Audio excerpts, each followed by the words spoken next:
Hi, I'm Police Officer John Ezekiel, currently assigned to the Boston Police Academy.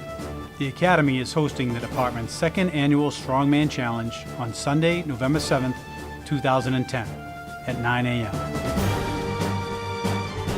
We're looking for men and women, sworn in civilian, to come and challenge themselves. Find out if you have what it takes to be one of the department's strongest. The Strongman Challenge will consist of 5 timed events. The events are the car pull, the log clean and press, The tire flip, farmer's walk, and Atlas stone. The competitors will be given a 90-second time limit to complete each event. The weight division and number of participants in that division will determine the weight amount for each event. The first event, the car pull. Each competitor will pull the car for a distance of 100 feet. The individual completing the course in the fastest time will be the winner of this event. If you do not complete the course in the allotted time, the distance that the competitor moved the vehicle will determine what place the competitor finishes in. The log clean and press. Each competitor will lift the log from the ground to their waist, then press the log over their head. They will then return the log to the ground and repeat this process. The competitor who completes the most amount of repetitions within this time will be the winner of this event. the tire flip. The competitor will flip a tire end over end for 100 feet.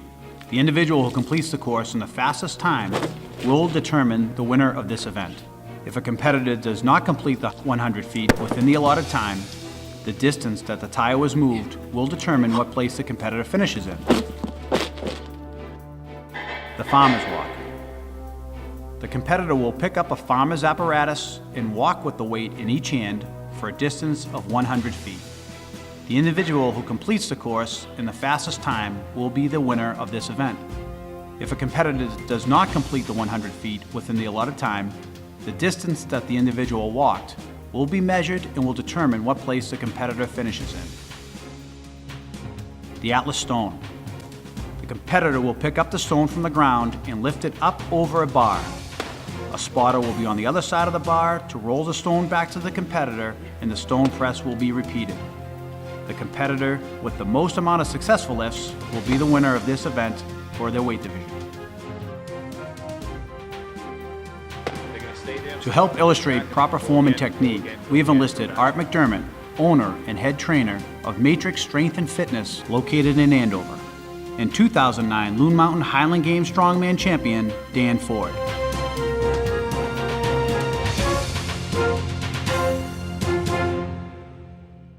What Dan's doing is a tire flip. A couple of the major things to know about it. They usually start in a standing position. He's going to knock it to the ground and go right down there, grab it, and flip it over. Now what guys just learned this event need to know, this is not a deadlift and it's not a bicep curl. If you try to curl this with your arm, you will strain your bicep because it's 680 pounds, and I don't care how big you are, you're not curling 680. In addition, it's not a deadlift. You'll see that his feet are not real close to the base, so it's not a deadlift straight up and down, because that also is going to put pressure on the biceps. Feet are back away, probably 1.5 to 2 feet away from the base of the tire. This allows Dan's body weight to go completely, he's basically falling into the tire with his chest. Chin is right on top of the tire. His hands do not try to curl it. His hands just attach him to the bottom of the tire. They don't do any pulling, because you're not going to strain your bicep. What he'll do is, if he were to start pushing now, his hips are going to go straight across. They stay low. You don't want your hips popping up in the air, because then you can strain your lower back or hamstring. And he's going to drive his chest up and into the tire. His hips will stay below the height of his shoulders, so you don't let those pop up. And then he's just demonstrating here, he's going to get to the hips, you drive the knee into it, get it to the top, and then you'll push it straight over onto the ground, and then he goes right down on it again for the next flip. Okay, so really the key points are, you're driving your chest up into it, and your hips drive straight across the tire to the other rim, if you visualize that. Picture a ski jumper coming off the jump in that kind of angle upwards, and he drives up into it and over. The knee strike is important, because that's going to keep the momentum of the tire going up. You've got to drive that knee up into the tire to keep it going. If the tire stops dead, so will your flip. The tire that Dan Ford was just flipping was 680 pounds. This is a little more realistic. This is about 480 pounds, a couple of 100 pounds less. And I'm 48 years old, about 230, and just to show guys that it's not beyond anyone's capabilities. This is what it's going to look like. I'm going to take the same position, my feet a couple of feet away from the base of the tire, all right? Lean my chest into it, all right? And I'm going to drive my chest straight into the tire. Kind of come up here, and when I get it above hip height, I strike with the knee, switch my hands over, and push.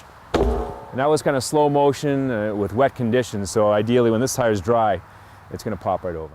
What we're going to do here is, this is the stone over the bar that they're going to be doing the competition. What Dan's going to do is show the best way, the most efficient way to get this done. He's going to straddle the stone right over the middle. A lot of guys will reach out for it, and unfortunately it spins right out of their hands. You straddle it just like this.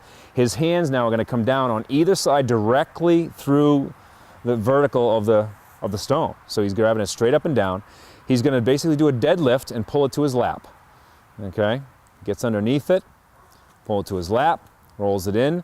Now, the key here is to get it high on your chest, so when you stand up, it's high enough to get over this upright.